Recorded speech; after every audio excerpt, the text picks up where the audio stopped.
আসসালামু আলাইকুম গাইস, আজকে আমি বাঁধাকপি দিয়ে শুটকির একটি মজাদার রেসিপি আপনার সাথে শেয়ার করব। তো ভিডিওটি অবশ্যই শেষ পর্যন্ত দেখবেন।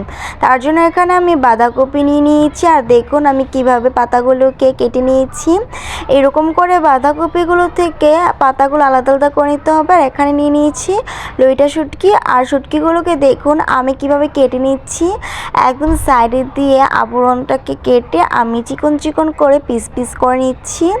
এইভাবে আমি সবগুলো শুটকিকে সুন্দর করে চিকন চিকন করে মাঝখান দিয়ে পিস পিস করে কেটে নিব। আর উপর দিয়ে যে আঁশগুলো আছে এগুলোকে খুলে আমি ফালিয়ে দিব। তারপর সুন্দর করে শেফ দিয়ে আমি এভাবে কেটে নিচ্ছি মাঝখান দিয়ে। তো কাটার নিয়মটা তো আপনারা দেখলেনই। আর শুটকিটাকে কিন্তু ভালো করে গরম পানি দিয়েও ধুয়ে নিতে হবে। তো এবার আমি বাঁধাকপির পাতাগুলোকে ভালো করে সিদ্ধ করে নিব। গরম পানি দিয়ে ভালো করে সিদ্ধ করে নিচ্ছি, নাহলে কিন্তু সফট হবে না পাতাগুলো, আর ভর্তার সাথে কিন্তু খাওয়া যাবে না। আমি যে রেসিপিটা করছি তার জন্য সিদ্ধ করে নিতে হবে। এবার আমি একটি প্যানে পরিমাণ মতন তেল দিয়ে দিলাম পেঁয়াজ কুচি, কাঁচামরিচ, তারপর শুকনো মরিচ, আর দিয়ে দিলাম রসুন কুচি, দিয়ে ভালো করে ভেজে নিব। হালকা ব্রাউন কালার হয়ে আসলে আমি গরম পানিতে ধুয়ে রাখা লইটা শুটকিগুলোর পিসগুলোকে দিয়ে দিলাম।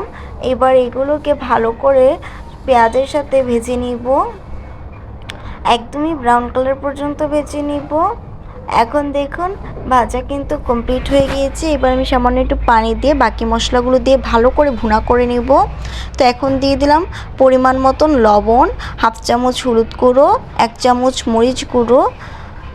তারপর ভালো করে সবগুলো উপকরণকে কষিয়ে নিচ্ছি, একদমই বুনো বুনো করে নেব, শুকনো শুকনো করে। শুকনো শুকনো হয়ে যাওয়া পর্যন্ত ভালো করে রান্না করে নিতে হবে। তো এখন দেখুন ঝোলটা কিন্তু শুকিয়ে এসেছে, আর শুটকিগুলো ভালো করে ঝোলটার সাথে শুকিয়ে এসেছে। এখন কিন্তু তেলটা পানিটা একদমই শুকিয়ে এসেছে। এবার আমি এগুলোকে একটু ব্লেন্ডারে জারি নিয়ে নিলাম, আর ভালো করে ব্লেন্ড করে নিলাম। এইবার দেখুন এই উপকরণটা আমি যে সিদ্ধ করে রাখা বাঁধাকপি ছিল এই বাঁধাকপির ভিতর দিয়ে দিব। তার জন্য বাঁধাকপির থেকে যে মোটা অংশটা আছে এটা কিন্তু খুলে নিচ্ছি, আর এই পাতাগুলোকে জাস্ট নিয়েছি, কারণ এই মোটা অংশ দিলে কিন্তু খাওয়া যাবে না, আর খেতে একটু শক্ত শক্ত লাগবে, যেটা ভালো লাগবে না। তার জন্য মোটা অংশটাকে আলাদা করে নিয়েছি। এইভাবে সবগুলো আলাদা করে নেওয়ার পর পাতাগুলোর ভিতরে আমি ভর্তার উপকরণটা দিয়ে আটকে দিব। জাস্ট আমি যেভাবে আটকাচ্ছি ওইভাবে আটকে দিলেই হবে। এইভাবে সুন্দর করে চামচ দিয়ে দিয়ে ভালো করে ছড়িয়ে তারপর পাতার যে অংশটা আছে এটা চারদিক দিয়ে বন্ধ করে দিলেই হবে। আর এটার মধ্যে কিন্তু কোনো সুতা কিংবা কোনো কিছু দিয়ে আটকাতে হবে না, জাস্ট আপনারা পাতাটাকে এভাবে মরিয়ে দিলেই হবে। এটাতে কোনো আলাদা কষ্ট করার কোনো দরকারই নেই। জাস্ট ভর্তাটা এইভাবে ছড়িয়ে ছড়িয়ে তারপর মুখটা এইভাবে পাতা দিয়ে আটকে দেবেন। অনেকে এই নিয়মটা বুঝেন না, অনেকে সুতা দিয়ে আটকাতে চান, তার জন্য এটা বলে দিলাম। এবার আমি আরেকটি প্যানে পরিমাণ মতন তেল দেওয়ার পর আমি আস্তে আস্তে করে পাতার অংশটাকে দিয়ে দিচ্ছি। এটা খুবই সাবধানে দিতে হবে, ভয় পেয়ে একদম তেলে ছেড়ে দিলে হবে না, তাহলে কিন্তু খুলে যাবে। আর খুবই সাবধানে উল্টে দিতে হবে, না হলে কিন্তু খুলে যেতে পারে। তার জন্য এটা খুবই সাবধানে করতে হবে। আর এক পিঠ ব্রাউন কালার হয়ে আসলে আরেক পিঠ এভাবে উল্টে দিচ্ছি, একদম মচমচা করে ভেজে নিতে হবে।